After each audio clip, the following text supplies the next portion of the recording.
What we got? I was sort of wondering if I could ask you, so I think we would both agree that Head Start is a fabulous program, and it overwhelmingly benefits low-income families and children, which I think is a great thing.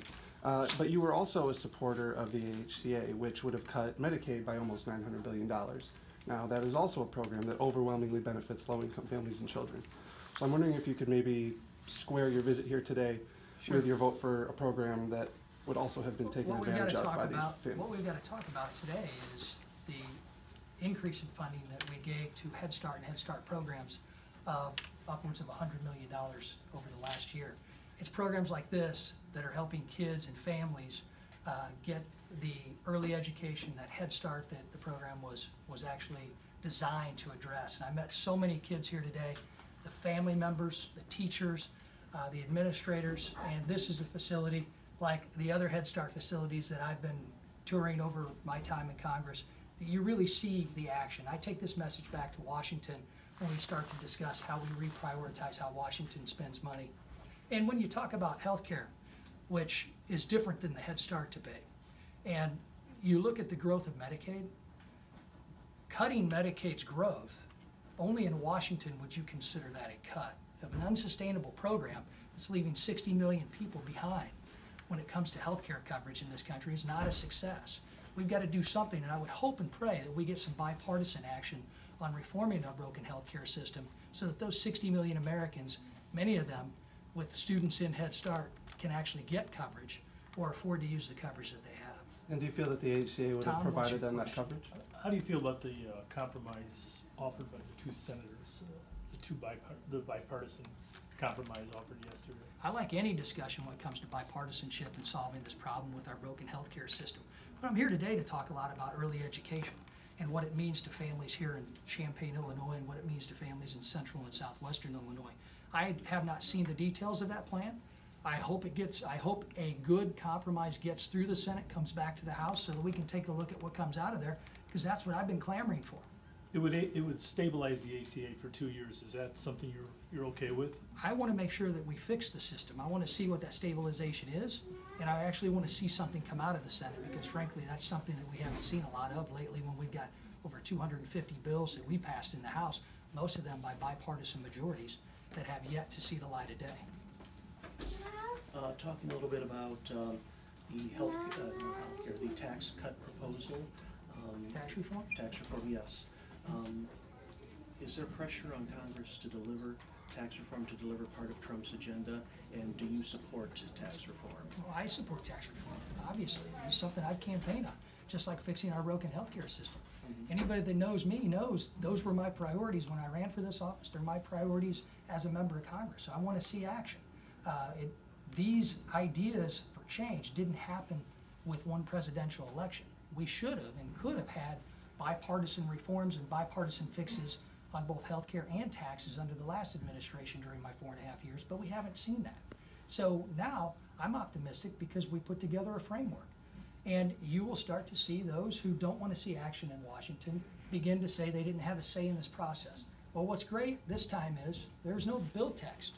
You're going to get a chance to have a say. Anybody who wants a say in what a tax reform package looks like, call your congressman. They can go to the Ways and Means Committee. They can, if they're on it, they'll have a direct say in the writing of this bill. We can go advocate to our colleagues who are on that committee writing the exact legislation that's going to have one goal in mind, and that's to put more money in the pockets of middle-income and lower-income families and make this economy grow. Is there pressure on the Republican caucus to deliver? There's always pressure on all caucuses to deliver, absolutely. But when you have many in Washington that follow the same path that Republicans did to the Democrats when they were in complete control just a few short years ago, just to vote no on everything, and that happened before I got to Washington, that's the path that many want to follow, and I hope we can change that. I really do. Are there parts of that framework that you do not support, or things that you think should be in there that aren't? Well, that's what we're looking at. I mean, obviously there are some things that I especially would like to see my bill called the Employer Participation and Student Assistance Act. I've designed a plan that would allow employers to get a tax deduction to be able to offer student loan repayments of up to $5,250 a year to their employees, who in turn unlike the current tax code, then would not have to pay taxes on that benefit.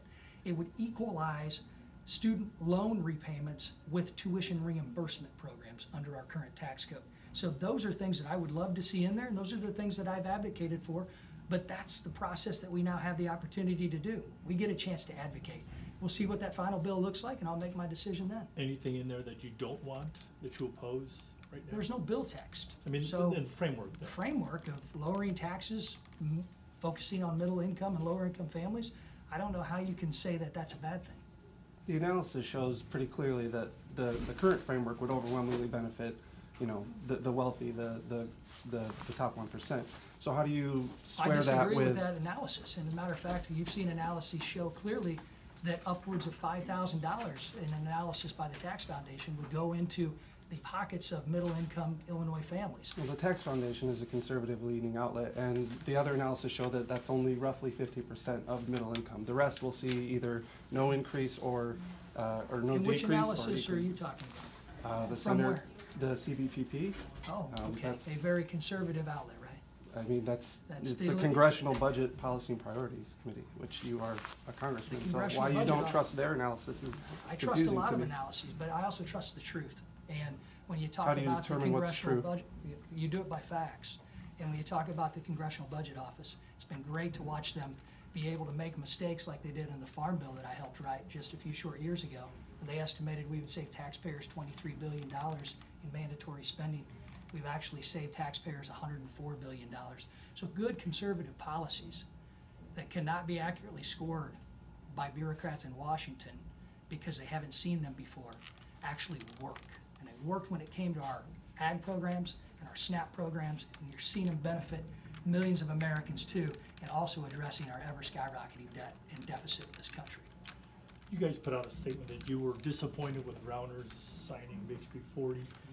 Would you support a challenge to him in the I'm Republican not gonna primary? talk politics. Look, everybody knows me knows that I'm pro-life, and I'm very disappointed. And I think people who may disagree with me politically would not be in favor of taxpayer money going towards abortions. There's a lot of opposition to that. I mean, opposition to his signing in your district. Do you see There's that? opposition to a lot of things a lot of folks do. Yeah. Do you see a second candidate? I haven't heard of one. Do you? Yeah, I mean, there's a couple out there already. I haven't seen anybody. But you wouldn't pass support, petitions. you'd stay with Rauner?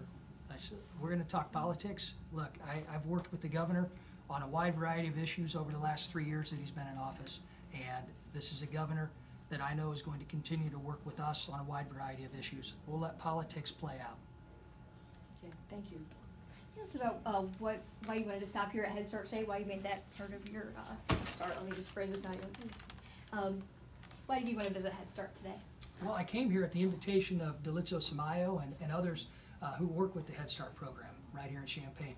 I visited a facility a few years ago in Champaign. I wanted to come to this Urbana facility because I want to see the continued success. And this is a great program that's actually taking advantage of historic amounts of funding that we've been able to provide at the federal level to make sure that the families and the kids that we saw today are getting access to the services and the educational opportunities that they need and they deserve. And these kids here are the friendliest, most responsive kids that I've seen in a long time at a program, and I'm just excited for them because they're learning the skills that they need to move on to the next level, and that's exactly what Head Start's about.